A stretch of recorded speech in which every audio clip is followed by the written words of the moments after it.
बिस्मिल्लाहिर्रहमानिर्रहीम।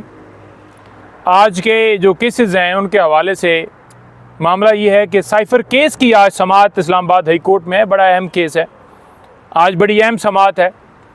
और इसमें अगर देखा जाए तो जैसे अमेरिका ने धमकी भेजी थी और जिन लोगों ने ये साजिश की और इमरान खान की हुकूमत को हटाया, बजाय ये कि उन लोगों के ऊपर मुकदमा दर्ज किया जाता, राना सनौला ने उस वक्त जो है ये एफ़आईआर दर्ज करवाई और जो उस वक्त के सेक्रेटरी इंटीरियर थे जिसको यूज़ करके ये सारा कंप्लेनेंट बना और सारा मुकदमा बनाया गया।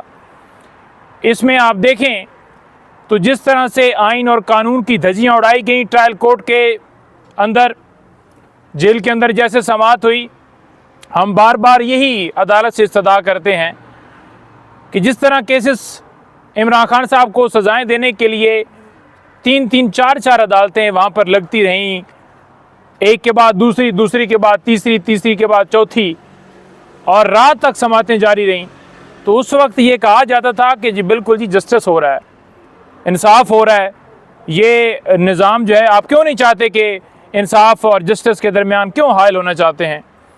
तो हमने यही उस वक्त इस्तदा की थी कि जैसे दूसरे केसेस चलाए जाते हैं ऐसे चलाए जाएं, लेकिन 5 मिनट की ब्रेक 5-6 घंटों के बाद अगर दी जाती थी तो उसके बाद दोबारा समाअत शुरू कर दी जाती थी। इमरान खान साहब और साबका खातून अव्वल बुशरा बीबी साहबा को, शाह महमूद कुरैशी साहब को अदालत में घंटों बिठाया जाता था, लेकिन जो ही मामला सुप्रीम हाई कोर्ट में आए या सुप्रीम कोर्ट में जाए या किसी जगह के ऊपर भी जाए, डिस्ट्रिक्ट कोर्ट में जाए, अपील के हवाले से हो, ज़मानत के हवाले से हो, तो फिर केसेस लटकाए जाते हैं। कल रिजवान अब्बासी भागा, आपने देखा किस तरह भागा, अदालत लगी हुई थी और वह भाग गया। और अदालत को हम झंझोड़ते रह गए जज साहब को कि एक्शन लें, एक्शन लें, तो सीट पर बैठे हुए वो बेबस नज़र आए। देखें, इदारों का, हर इदारे का अपनी अपनी हदूद है, तो एजेंसियों को अब ये मुदाखलत बंद करनी चाहिए। और सुप्रीम कोर्ट में अगर मामला गया है इस हवाले से कि जजेस को धमकाया गया, लोअर जुडिशरी हो, हाई कोर्ट हो या सुप्रीम कोर्ट हो, तो ये एक ऐसा मौका था जहां अदलिया को के पास एक चांस आया था कि वो कार्रवाई करते उन इदारों के ख़िलाफ़, वो सियासी जो सेल बने हुए इदारों में वो बंद करवाते और कहते कि हर इदारा अपनी हदूद में रहे। अगर आर्मी है तो उसका काम है दिफा का और वो उस हद तक महदूद रहे, सियासत में उसका कोई तल्लक नहीं है। और अगर वकील है तो उसका काम है वकालत करना, उसका और कोई काम नहीं है। और अगर पॉलिटिकल लोग हैं, सियासी जमात है, एक हुकूमत है, उसका काम है हुकूमत चलाना। और इसी तरह इंतज़ामिया, आप देख लें कि हर बंदे की अपनी जुरिस्डिक्शन है। अब पुलिस वाला काम एक एसी करेगा या एक डॉक्टर करेगा या एक डॉक्टर का काम एक नाई करेगा, तो क्या ऐसे जो है मुल्क चल सकते हैं? हर इदारे को अपने हदूद में रहते हुए परफॉर्म करना चाहिए, काम करना चाहिए, लेकिन यहाँ पर ऐसा नहीं है। आज 3 केसेस 9 मई के हवाले से इमरान खान को वीडियो लिंक के ज़रिए शामिल करना था, लेकिन नहीं किया गया। और हर हेयरिंग के ऊपर ये कहा गया कि अगली हेयरिंग के ऊपर वीडियो के ज़रिए हाज़िरी लगाई जाए। क्यों मामले लटकाए जा रहे हैं? क्यों इंसाफ नहीं दिया जा रहा? जब हाई कोर्ट ने यह कह दिया कि 6 दिन के अंदर ये तीनों केसेस के अंदर फैसला दिया जाए, तो क्यों नहीं डिसाइड किया जा रहा है? यानी कि ये लोअर कोर्ट्स हों, कोई भी अदालत हो, मजिस्ट्रेट हो, कोई भी जज हो, क्या वो अपने से सीनियर जज से भी सीनियर है? क्या हाई कोर्ट से सीनियर है डिस्ट्रिक्ट कोर्ट का कोई जज?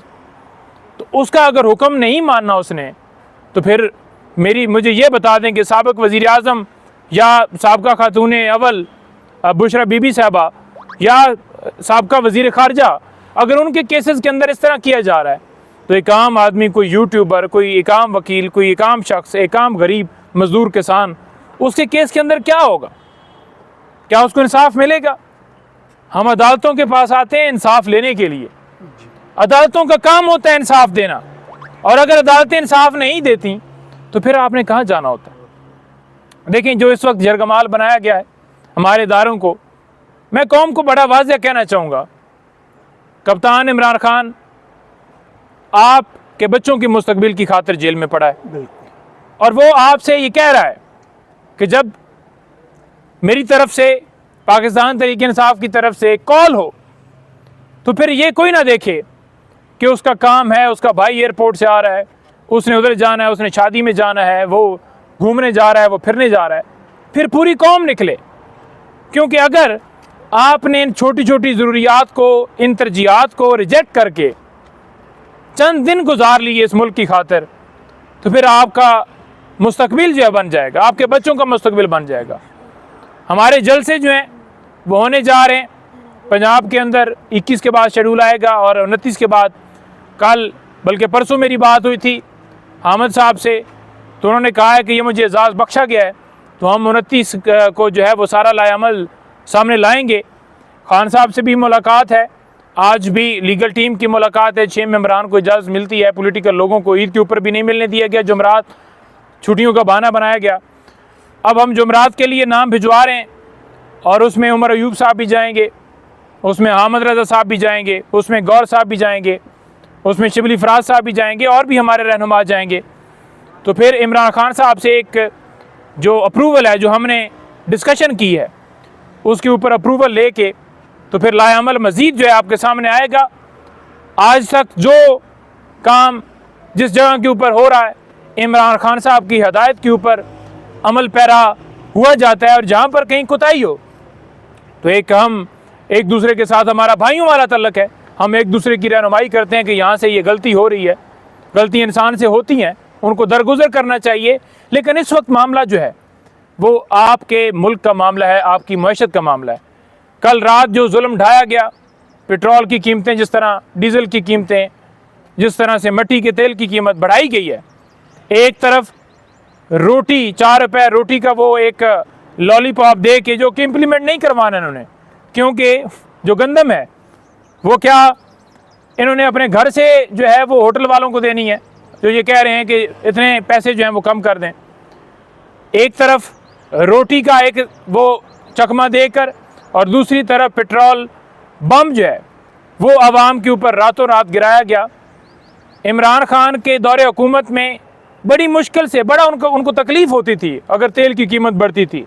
उनकी कोशिश होती थी कि ऐन उस मौके तक कीमत ना बढ़े जब तक वो पूरी कोशिश ना कर लें कि ये रोकी जा सके।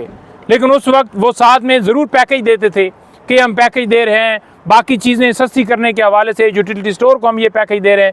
आम आवाम जो है, आम पब्लिक जो 2 वक्त का खाना नहीं खा सकती, उनके लिए एक पैकेज होता था। लेकिन आपने देखा कि ये जो दौरे हुकूमत जा रहा है, 16 महीने भी इन्होंने मुल्क को ये नीचे लेकर गए, और अब भी इनका रोल सिर्फ यही है कि इन्होंने सिर्फ टिकटॉकें बनानी है।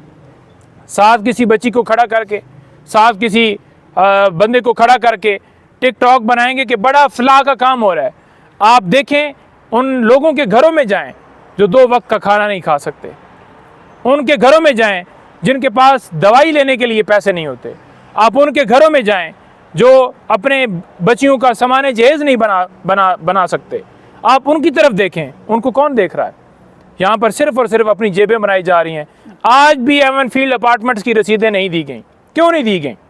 और आखिर में मैं ये कहना चाहूँगा कि काजी फायज़ ईसा साहब की 3 साल की मुद्दत के हवाले से हमें इत्तला मिल रही है कि ये चाहते हैं कि किसी सूरत जो है वो मुद्दत बढ़ा के तो इनकी तौसीक़ की जाए, और जिसके ज़रिए जो आज तक लाकानूनियत मुल्क में रही है, जिसकी सरपरस्ती जो है काजी साहब करते रहे हैं, बल्ले का निशान हो, धांधली के हवाले से दरखास्तें हों, आपकी इमरान खान साहब की डिस्क्वालिफिकेशन, नायली वाला मामला हो, या सुप्रीम कोर्ट में बुनियादी इंसानी हकूक़ की खिलाफ वर्जियों का मामला हो, हमारी सीटें छीन कर और उम्मीदवारों को देने का मामला हो, ये सारी हमारी दरखास्तें पेंडिंग रह गई, और मिलिट्री वाला भी चल रहा है वहाँ पर। तो इनकी सरपरस्ती का ये अगर रिवार्ड देने की कोशिश की जा रही है कि उस आइन के अंदर कोई तरमीम करके, कोई कानून के अंदर तरमीम करके, कोई इस तरह का अगर मन घड़त मनसूबा बनाया गया है, तो हम एडवांस में इसकी मजम्मत करते हैं। और इसके लिए हम अपना पाकिस्तान तहरीक इंसाफ का जो मौक़िफ़ है, कल भी हमने प्रेस कॉन्फ्रेंस की है, बड़ा मौक़िफ़ हमने क्लियर दिया है कि ये जो इनको रिवार्ड दिया जा रहा है, हम इसकी मजम्मत करते हुए हम इसके ऊपर रेजिस्टेंस भी करेंगे, और किसी सूरत हम इसको कबूल नहीं करेंगे कि वो जो कुछ आज तक किया जा रहा है उसका सिला देते हुए कि मज़ीद जो है उनको मुसल्लत करके इस मुल्क में लाकानूनियत जो है उसको फ़रोग दिया जाए। एक सवाल सर, आपने